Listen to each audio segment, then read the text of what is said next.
ഉത്തരേന്ത്യൻ കൊള്ളസംഘങ്ങൾക്ക് വീണ്ടും ഇഷ്ടയിടമാവുകയാണോ കേരളം? മാസങ്ങൾ നീണ്ട ആസൂത്രണം, പഴയ ATMകൾ വില കൊടുത്തു വാങ്ങി കൃത്യമായ പരിശീലനം, ഗൂഗിൾ മാപ്പിലൂടെ ലൊക്കേഷൻ കണ്ടെത്തി ഒടുവിൽ കവർച്ച. ഇതാണ് കൊള്ളസംഘങ്ങളുടെ രീതി. ഇങ്ങനെ എല്ലാ തയ്യാറെടുപ്പുകളോടെയും എത്തി ലക്ഷങ്ങൾ കവർന്നു മടങ്ങിയ സംഘം മണിക്കൂറുകൾക്കുള്ളിൽ പിടിയിലായി. സിനിമാ സ്റ്റൈലിൽ അതിസാഹസികമായി ചേസ് ചെയ്ത് വലിയ ഏറ്റുമുട്ടലിലൂടെയാണ് കൊള്ളസംഘത്തെ തമിഴ്നാട് പോലീസ് കീഴടക്കിയത്. ഒരു സംഘാംഗം പോലീസിന്റെ വെടിയേറ്റ് മരിച്ചു. ഈ വാർത്തയാണ് പോലീസ് പട്രോളിൽ ആദ്യം. സ്വാഗതം.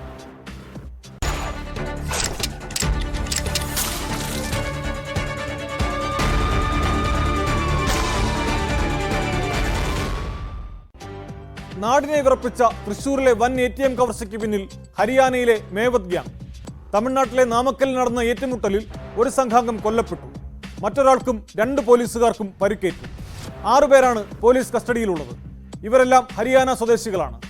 പ്രതികളെ തമിഴ്നാട്ടിലെ നിയമ നടപടികൾ പൂർത്തിയാക്കി തൃശൂരിൽ എത്തിക്കും. തൃശൂരിലെ 3 ATMകളിൽ നിന്നായി 65 ലക്ഷം രൂപയാണ് ഈ സംഘം കവർന്നത്.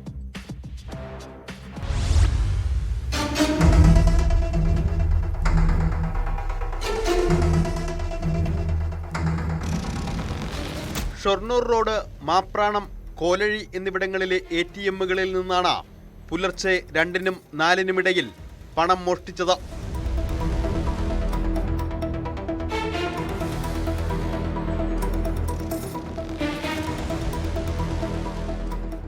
മുഖംമൂടി ധരിച്ച് കാറിലെത്തിയ സംഘം ഗ്യാസ് കട്ടർ ഉപയോഗിച്ചാണ് ATMൽ നിന്ന് പണം കവർന്നത്.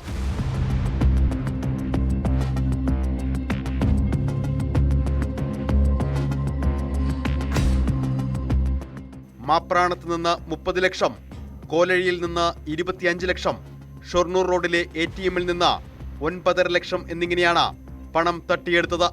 വെള്ളക്കാറിലാണ് സംഘം എത്തിയതെന്ന് CCTV ദൃശ്യങ്ങളിൽ വ്യക്തമായിരുന്നു. കവർച്ചയ്ക്ക് ശേഷം ദേശീയപാതയിലേക്ക് കടന്ന കാറും പണവും ഉൾപ്പെടെ കണ്ടെയ്നറിലേക്ക് മാറ്റി. തുടർന്ന് രക്ഷപ്പെടുന്നതിനിടെ തമിഴ്നാട്ടിലെ നാമക്കലിൽ നിന്നാണ് സംഘം പോലീസ് പിടിയിലായത്.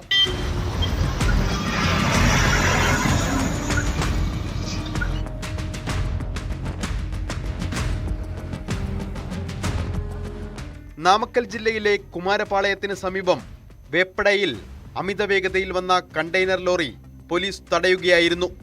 തുടർന്ന് കൊള്ളസംഘവും പോലീസും തമ്മിൽ ഏറ്റുമുട്ടലുണ്ടായി. വെടിവയ്പിൽ ഒരാൾ കൊല്ലപ്പെട്ടു.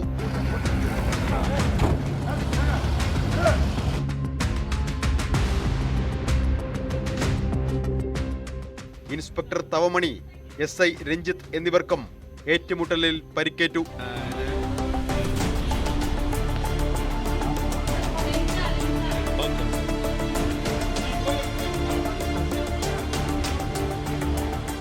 കവർച്ച നടത്തിയവർ ഹരിയാന സ്വദേശികളാണെന്ന് പോലീസ് അറിയിച്ചു.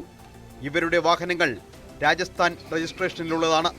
ATMകൾ മാത്രം ലക്ഷ്യമിട്ടുള്ള കൊള്ളസംഘമാണിവരെന്ന് സേലം കാർഗോ DIG ഉമ വ്യക്തമാക്കി.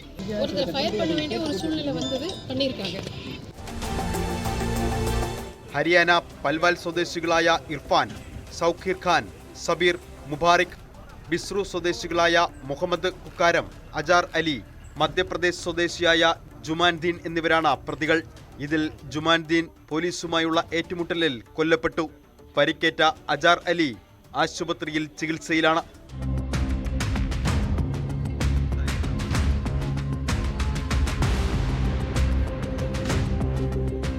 നാടിനെ നടുക്കിയ ATM കവർച്ചാ സംഘം മണിക്കൂറുകൾക്കകം പിടിയിലായത് കേരള പോലീസിനും ആശ്വാസമായി.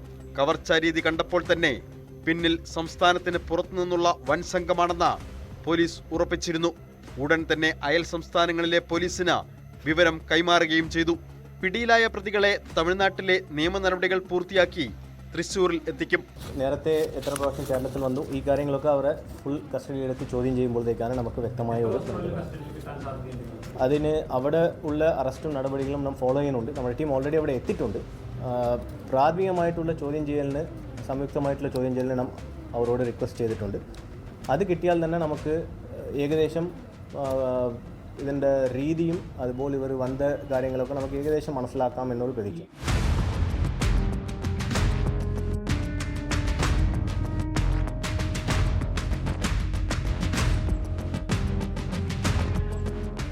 ന്യൂസ് 18 തൃശൂർ. സിനിമാ സ്റ്റൈലിൽ ചേസ് ചെയ്ത് സമാനതകളില്ലാത്ത ഏറ്റുമുട്ടലിനൊടുവിലാണ് കൊള്ളസംഘത്തെ തമിഴ്നാട് പോലീസ് പിടികൂടിയത്. മോഷണ സംഘം സഞ്ചരിച്ച കണ്ടെയ്നർ നിരവധി വാഹനങ്ങളിൽ ഇടിച്ചിരുന്നു. ഇതോടെ നാമക്കൽ പോലീസ് കണ്ടെയ്നർ ലോറിയെ പിന്തുടർന്ന് പിടികൂടുകയായിരുന്നു. പിടിക്കപ്പെടുമെന്നായപ്പോൾ സംഘം വെടിയുതിർത്തതോടെയാണ് പോലീസ് തിരിച്ചാക്രമിച്ചത്.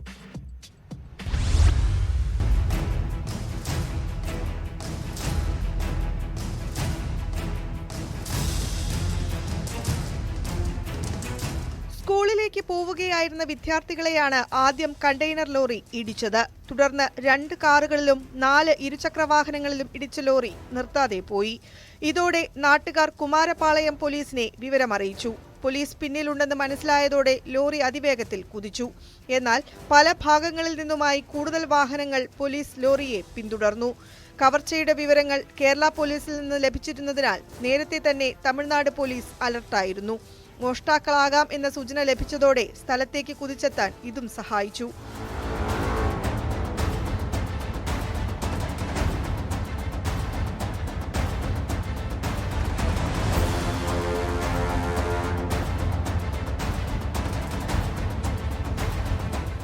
പിന്നീട് ലോറിക്ക് കുറുകെ വാഹനം നിർത്തി പോലീസ് തടഞ്ഞെങ്കിലും ഡ്രൈവർ വാഹനം മുന്നോട്ടെടുക്കാൻ ശ്രമിച്ചു. ഇതോടെ പോലീസുകാർ കല്ലെറിയുകയും ഡ്രൈവർ ഇറങ്ങിയോടുകയുമായിരുന്നു. തുടർന്ന് കണ്ടെയ്നർ തുറന്നു പരിശോധിച്ചപ്പോഴാണ് കവർച്ചാ സംഘത്തെ ലോറിക്കുള്ളിൽ പോലീസ് കാണുന്നത്. ഇതോടെ സംഘം പോലീസിനെ ആക്രമിച്ചു. പോലീസും വെടിയുതിർത്തതോടെ ഏതാനും മിനിറ്റ് സമയം ശക്തമായ ഏറ്റുമുട്ടലുണ്ടായി. ഇതിനിടെ പോലീസിന്റെ വെടിയേറ്റാണ് സഖാംഗങ്ങളിൽ ഒരാൾ കൊല്ലപ്പെട്ടത്. ഏറ്റുമുട്ടലിനൊടുവിൽ 6 പേർ പിടിയിലായി.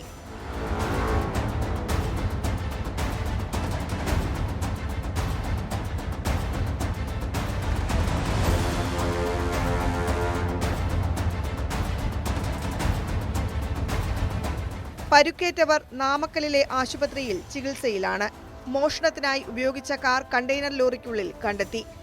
SK ലോജിസ്റ്റിക്സിന്റേതാണ് കണ്ടെയ്നർ. പണവും ആയുധങ്ങളും കണ്ടെയ്നറിൽ നിന്ന് കണ്ടെടുത്തിട്ടുണ്ട്. പ്രതികൾക്കൊപ്പം ഇവയും തൃശൂർ പോലീസിന് കൈമാറും.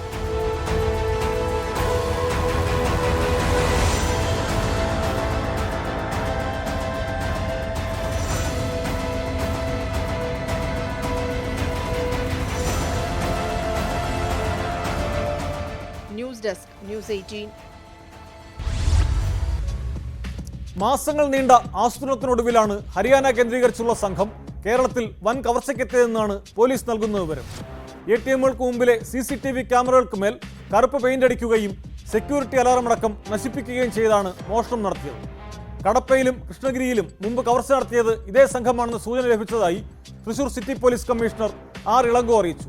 2021 കണ്ണൂരിൽ 3 ATMകളിൽ നിന്ന് ലക്ഷങ്ങൾ കവർന്നതിന് പിന്നിലും ഹരിയാനയിൽ നിന്നുള്ള സംഘമായിരുന്നു.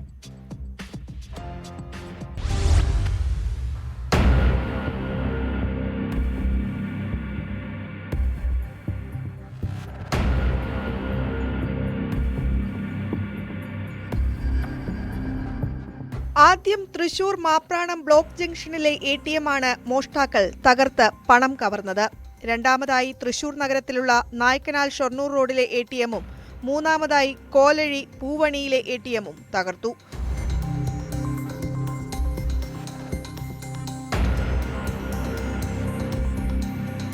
ബാങ്ക് ജീവനക്കാർക്ക് അലർട്ട് മെസ്സേജ് ലഭിച്ചതോടെയാണ് മോഷണ വിവരം അറിയുന്നത്. നായ്ക്കനാലിൽ ATM തകർക്കുന്നതിനിടയിൽ തന്നെ പോലീസിനും അലർട്ട് ലഭിച്ചു. പോലീസ് നായ്ക്കനാലിലേക്ക് പാഞ്ഞെത്തുമ്പോഴേക്കും അവിടെ നിന്നും മോഷ്ടാക്കൾ രക്ഷപ്പെട്ടിരുന്നു. പിന്നീടാണ് കോലഴിയിലെ ATM തകർത്തത്. 25 കിലോമീറ്റർ ചുറ്റളവിൽ 2 മണിക്കൂറിനുള്ളിൽ 3 മോഷണവും നടന്നത്. 3 വ്യത്യസ്ത പോലീസ് സ്റ്റേഷനുകളുടെ പരിധിയിലുള്ള ATMകളിലാണ് ഇവ.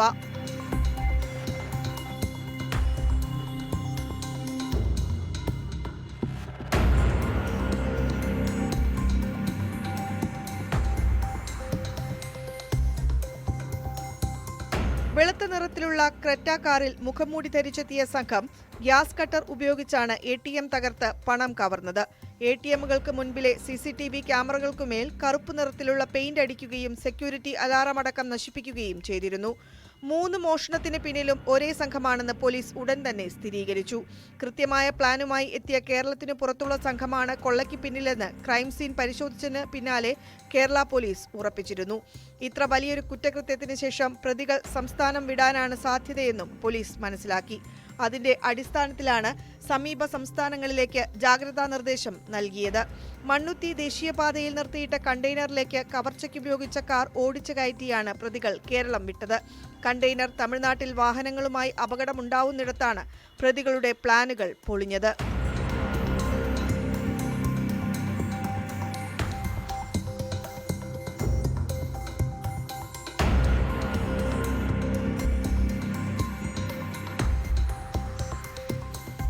മാസങ്ങളുടെ തയ്യാറെടുപ്പാണ് മോഷണ സംഘം നടത്തിയതെന്ന് പോലീസ് നൽകുന്ന സൂചന. 2 ഗ്രൂപ്പുകളായാണ് സംഘം മോഷണം നടത്തുന്നത്. ഒരു സംഘം കാറിലും മറ്റൊരു സംഘം ട്രക്കിലും സഞ്ചരിക്കും. ഗൂഗിൾ മാപ്പിൽ ATMകൾ എവിടെയുണ്ടെന്ന് കണ്ടെത്തിയ ശേഷമാണ് സംഘം മോഷണം നടത്തുന്നത്. ATM മെഷീനുകൾ വെൽഡിംഗ് മെഷീൻ ഉപയോഗിച്ച് പൊട്ടിച്ച ശേഷമാണ് പണം കവരുന്നത്. 2021 കണ്ണൂരിൽ 3 ATMകളിൽ കവർച്ച നടത്തിയ കേസിലും ഹരിയാന സംഘമാണ് പിടിയിലായത്. മുമ്പ് തൃശൂർ, തൃപ്പൂണിത്തുറ തുടങ്ങിയ സ്ഥലങ്ങളിലും ഇതര സംസ്ഥാനക്കാർ ATM മോഷണം നടത്തിയിട്ടുണ്ട്. പഴയ ATMകൾ വാങ്ങി പരിശീലനം നടത്തി കൃത്യമായിട്ട് സമയബന്ധിതമായിട്ട് 10 മിനിറ്റിനുള്ളിൽ തന്നെ ഗ്യാസ് കട്ടിങ് ചെയ്യുന്ന ഒരു ട്രെയിനിങ് ലഭിച്ചിട്ടുള്ള ആൾക്കാരുകൾ എന്നാണ് നമ്മുടെ നിഗമനം. ഈ ടീം ഇതിനു മുമ്പ് കടപ്പയിൽ നടത്തിയത് ഈ ടീം എന്ന ഒരു സൂചന കിട്ടിയിട്ടുണ്ട്. അത് സ്ഥിരീകരിച്ചിട്ടില്ല. കൃഷ്ണഗിരിയിലുള്ളത് ഈ ടീം ഇല്ലാതിരിക്കാൻ സാധ്യത ഉണ്ട് എന്നൊരു സൂചന കിട്ടി.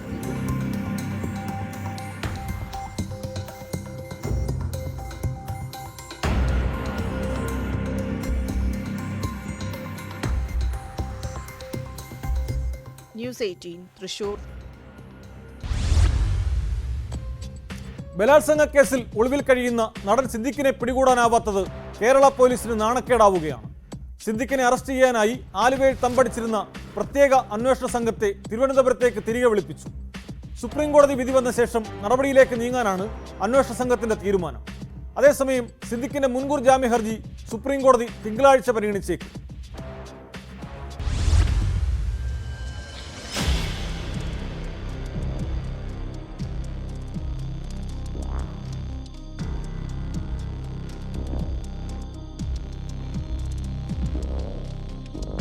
മുൻകൂർ ജാമ്യാപേക്ഷ നിഷേധിച്ച് 5 ദിവസം കഴിഞ്ഞിട്ടും സിദ്ദിഖിനെ പിടികൂടാത്തതിൽ രൂക്ഷമായ വിമർശനമാണ് കേരള പോലീസിനെതിരെ ഉയരുന്നത്. ഇതിനിടയിലാണ് സിദ്ദിഖിനെ അറസ്റ്റ് ചെയ്യാൻ തിരുവനന്തപുരത്തു നിന്നും കൊച്ചിയിലെത്തിയ സംഘത്തെ SIT തിരിച്ചു വിളിച്ചത്.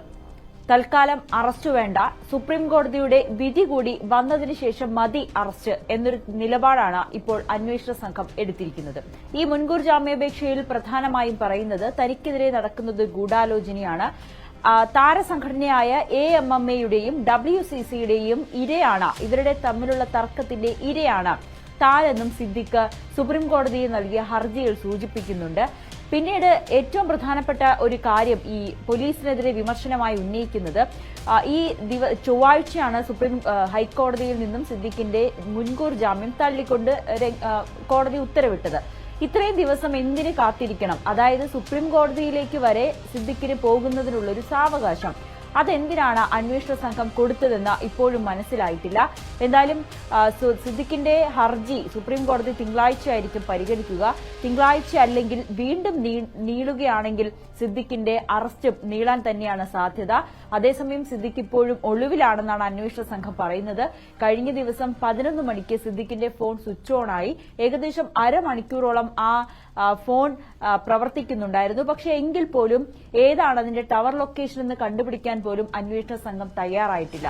എന്തായാലും ഇത്രയും പ്രസിദ്ധനായിട്ടുള്ള ഒരു സിനിമാ നടനെ പിടികൂടാത്തത് എന്താണെന്നുള്ളൊരു ചോദ്യമാണ്. അതിന് മാത്രം എന്തുകൊണ്ടാണ് അന്വേഷണ സംഘം അല്ലെങ്കിൽ കേരള പോലീസ് സിദ്ദിഖിനെ സംരക്ഷിക്കുന്നത് എന്നൊരു ചോദ്യം കൂടി ഇവിടെ പ്രധാനമായും ഉയരുന്നുണ്ട്.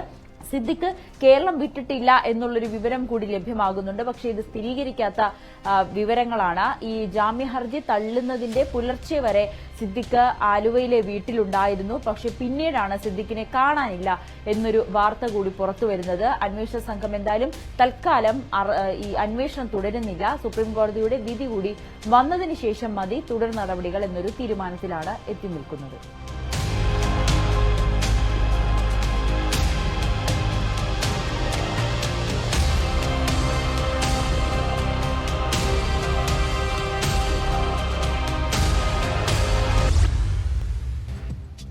കുട്ടികൾ സ്മാർട്ട് ഫോണിലേക്ക് ചുരുങ്ങുകയും ഉൾവലിയുകയും ഒക്കെ ചെയ്യുമ്പോൾ രക്ഷിതാക്കൾ അത് കാണാതിരുന്നുകൂടാ. അവരുടെ ഒപ്പം നിന്ന് പ്രശ്നങ്ങൾ മനസ്സിലാക്കുകയും ജീവിതത്തെ നേരിടാൻ പ്രാപ്തരാക്കുകയും ഒക്കെ ചെയ്യേണ്ട വലിയ ഉത്തരവാദിത്തം മാതാപിതാക്കൾക്കുണ്ട്. മക്കളുടെ ആത്മഹത്യ എന്നത് ഒരു മാതാപിതാക്കളും ഒരിക്കലും കേൾക്കാൻ ആഗ്രഹിക്കാത്ത കാര്യമാണ്. കൊല്ലം ഓയൂരിൽ നിന്ന് കാണാതായ 2 വിദ്യാർത്ഥികളെ ശാസ്താംകോട്ട കായലിൽ മരിച്ച നിലയിൽ കണ്ടെത്തി. ആത്മഹത്യയാണെന്നാണ് പോലീസിന്റെ പ്രാഥമിക നിഗമനം. ഇരുവരും പ്രണയത്തിലായിരുന്നെന്നും പോലീസ് പറയുന്നു.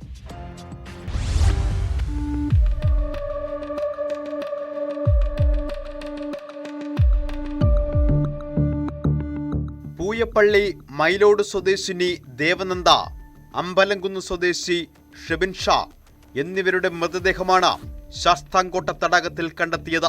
ഇരുവരും വിദ്യാർത്ഥികളാണ്. കൊല്ലം പൂയപ്പള്ളിയിൽ നിന്നും ഇരുവരെയും കഴിഞ്ഞ ദിവസം കാണാതായ വിവരം രക്ഷിതാക്കൾ പോലീസിനെ അറിയിച്ചിരുന്നു. കൊട്ടാരക്കര ബോയ്സ് സ്കൂളിലെ +1 വിദ്യാർത്ഥിയാണ് ഷെബിൻ ഷാ. ഓടനാവട്ടം KRGPM സ്കൂളിലെ +1 വിദ്യാർത്ഥിയാണ് ദേവനന്ദ. പോലീസ് വ്യാപകമായി അന്വേഷണം നടത്തിവരവെയാണ് ഇരുവരെയും മരിച്ച നിലയിൽ കണ്ടെത്തിയത്.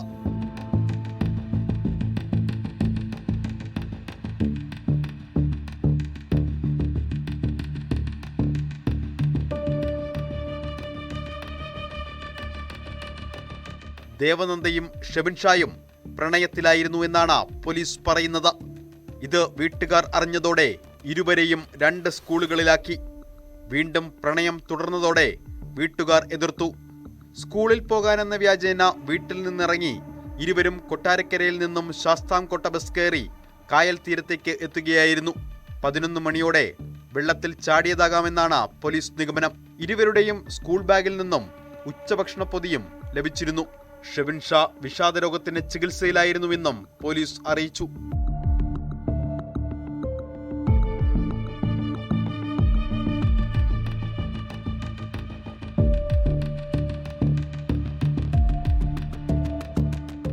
ന്യൂസ് 18 കൊട്ടാരക്കര. തിരുവനന്തപുരം വർക്കലയിൽ വീട്ടമ്മയെ സ്വകാര്യ ബാങ്ക് ജീവനക്കാർ ക്രൂരമായി മർദ്ദിച്ചെന്നു പരാതി. വർക്കല നടയറക്കുന്ന് സ്വദേശി 36-കാരിയായ സുബിനയ്ക്കാണ് മർദ്ദനമേറ്റത്. അതേസമയം ജീവനക്കാരെ വീട്ടമ്മ മർദ്ദിച്ചെന്ന് ആരോപിച്ച് ബാങ്ക് അധികൃതരും പരാതി നൽകിയിട്ടുണ്ട്.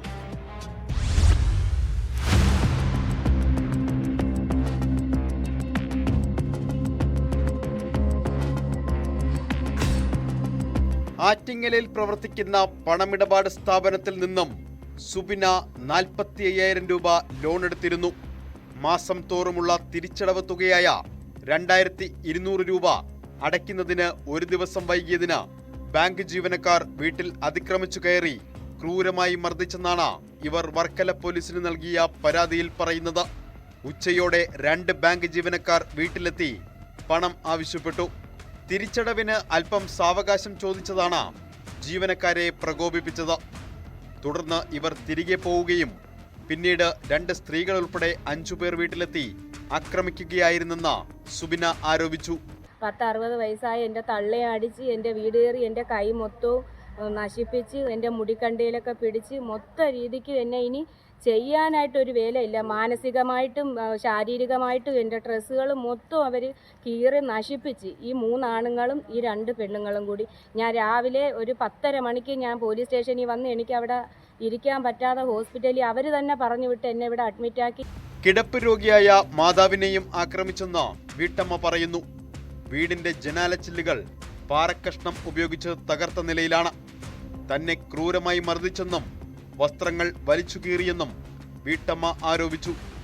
പരിക്കേറ്റ ഇവർ വർക്കല താലൂക്ക് ആശുപത്രിയിൽ ചികിത്സ തേടി. ഇവരുടെ കൈവിരലുകൾക്ക് പൊട്ടൽ സംഭവിച്ചിട്ടുണ്ട്. അതേസമയം സംഭവത്തിൽ അന്വേഷണം നടന്നുവരുന്നതായും ബാങ്ക് ജീവനക്കാരെ വീട്ടമ്മ ആക്രമിച്ചു എന്ന് കാട്ടി ബാങ്ക് അധികൃതരും പരാതി നൽകിയിട്ടുണ്ടെന്നും വർക്കല SHO പ്രവീൺ അറിയിച്ചു.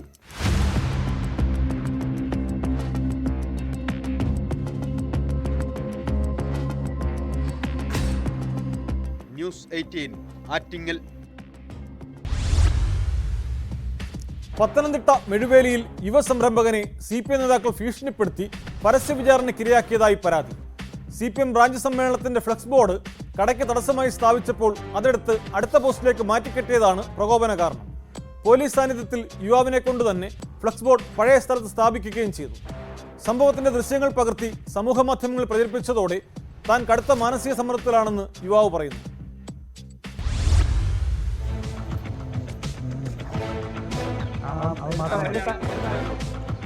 അവനെ അഴിച്ചു മാറ്റിയാണ് അത്.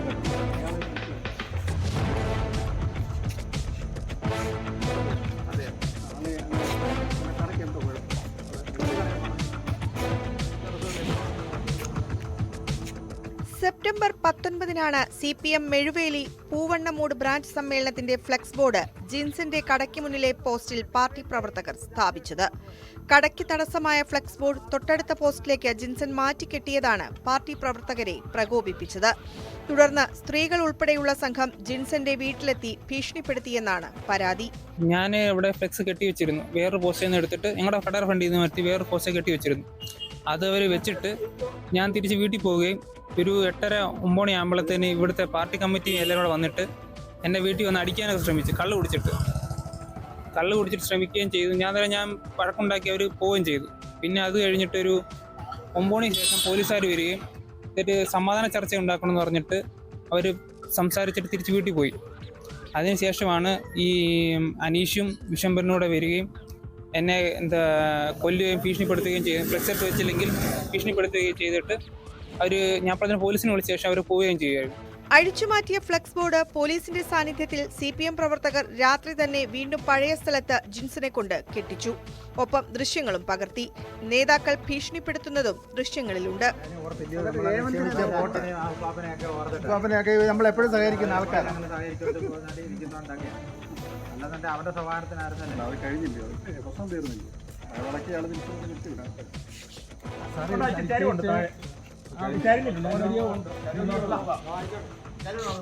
മോന്റെ ഒരു സ്വന്തം ബോർഡ് വെക്കുന്ന പോലെ അങ്ങ് വെച്ചു. അച്ഛനിക്ക് മാറി വെച്ചോ, അച്ഛനിക്ക് മാറി വെച്ചോ, മാറി കേട്ടോ. അച്ഛനില്ലല്ലോ, അച്ഛനിക്ക് മാറിക്കോ.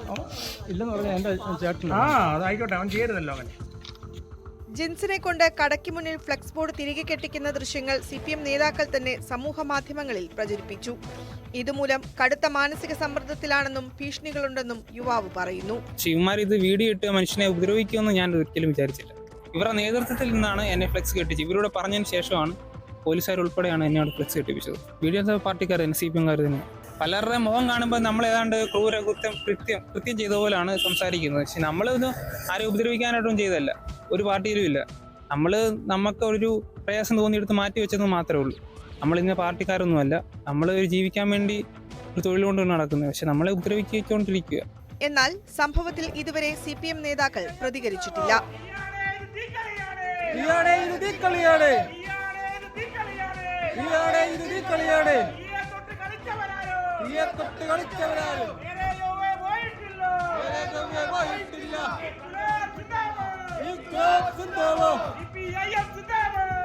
ന്യൂസ് 18 പത്തനംതിട്ട.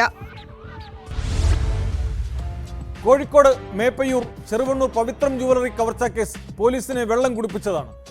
ഒടുവിൽ കേസിലെ മുഖ്യപ്രതിയെ പോലീസ് ബീഹാറിൽ നിന്ന് പിടികൂടി. ബീഹാർ കിഷൻഗഞ്ച് ജില്ലയിലെ മുഹമ്മദ് മിനാർ ഉൽഹക്കാണ് അറസ്റ്റിലായത്. മറ്റൊരു ബീഹാർ സ്വദേശി കൂടി കേസിൽ പിടിയിലാകാനുണ്ട്.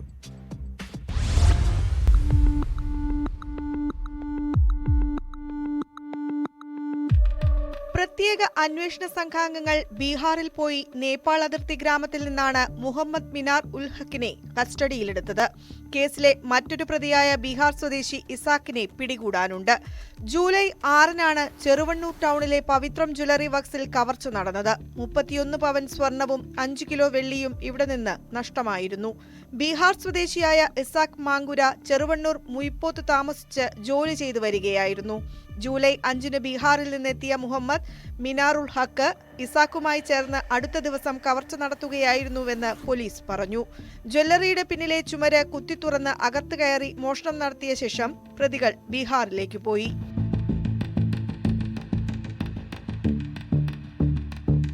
കോഴിക്കോട് റൂറൽ SP-യുടെ നിർദ്ദേശപ്രകാരം പേരാമ്പ്ര DYSP-യുടെ പ്രത്യേക സ്ക്വാഡാണ് അന്വേഷണം നടത്തി പ്രതികളെ കണ്ടെത്തിയത്. CCTV ദൃശ്യങ്ങളും മൊബൈൽ ഫോൺ വിളികളും പിന്തുടർന്നാണ് പോലീസ് ഒരു പ്രതിയെ വലയിലാക്കിയത്. മേപ്പയൂർ പോലീസ് പയ്യോളി കോടതിയിൽ ഹാജരാക്കിയ മിനാർ ഉൽഹക്കിനെ റിമാൻഡ് ചെയ്തു.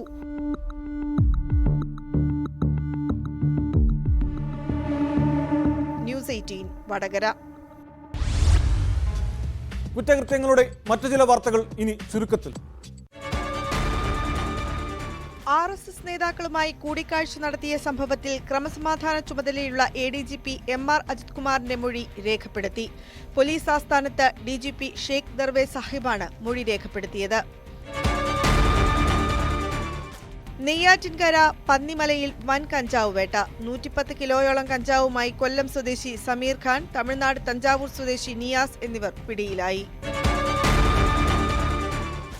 അന്തരിച്ച CPM നേതാവ് MM ലോറൻസിന്റെ മൃതദേഹം ഏറ്റെടുക്കാനുള്ള കളമശ്ശേരി മെഡിക്കൽ കോളേജ് തീരുമാനത്തിനെതിരെ മകൾ ആശാ ലോറൻസ് വീണ്ടും ഹൈക്കോടതിയിൽ. മതാചാരപ്രകാരം സംസ്കരിക്കാൻ മൃതദേഹം വിട്ടു നൽകണമെന്നാണ് ആവശ്യം. രാജ്യത്തിനാകെ നാണക്കേടുണ്ടാക്കുന്ന ഒരു വാർത്ത ഉത്തർപ്രദേശിൽ നിന്നുണ്ട്. ഹാത്രസിലെ സ്കൂളിൽ ദുർമന്ത്രവാദത്തിന്റെ പേരിൽ 2ാം ക്ലാസ് വിദ്യാർത്ഥിയെ കൊലപ്പെടുത്തി. സ്കൂളിന് പ്രശസ്തിയും വിജയങ്ങളും ഉണ്ടാകുമെന്ന് വിശ്വസിച്ചാണ് സ്കൂൾ ഡയറക്ടറും സംഘവും വിദ്യാർത്ഥിയെ കൊലപ്പെടുത്തിയത്. സംഭവത്തിൽ 5 പേരെ പോലീസ് അറസ്റ്റ് ചെയ്തു. കേസിൽ കൂടുതൽ പേർക്ക് പങ്കുണ്ടോ എന്ന് പോലീസ് അന്വേഷിച്ചു വരുന്നു. നേരത്തെ ഒരു കുട്ടിയെ കൊലപ്പെടുത്താൻ ഇവർ ശ്രമിച്ചിരുന്നുവെന്നും പോലീസ് വ്യക്തമാക്കി. കടുത്ത ശിക്ഷ തന്നെ ഇത്തരം നരാധമന്മാർക്ക് ഉറപ്പാക്കണം. ഇന്നത്തെ പോലീസ് പട്രോൾ പൂർത്തിയാകുന്നു. നമസ്കാരം.